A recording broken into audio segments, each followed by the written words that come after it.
yan. At ako lang magkakasama ng pinapya. Ayun na, kayo na lang eh. Para kayo na yung pagdadamot ko pa. Ay, na dyan lang. Kunin mo dyan. Ayan na. Kayo na eh. Pagdadamot ko pa sa iyo. Ay, sige. Ay, huwag na pa kayo. Kayo rin yun na.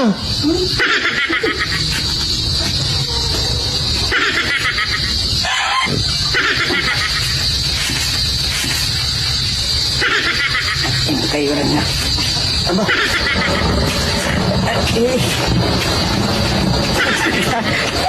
Ay, hapo ko. Putang na. Para dyan! Naalala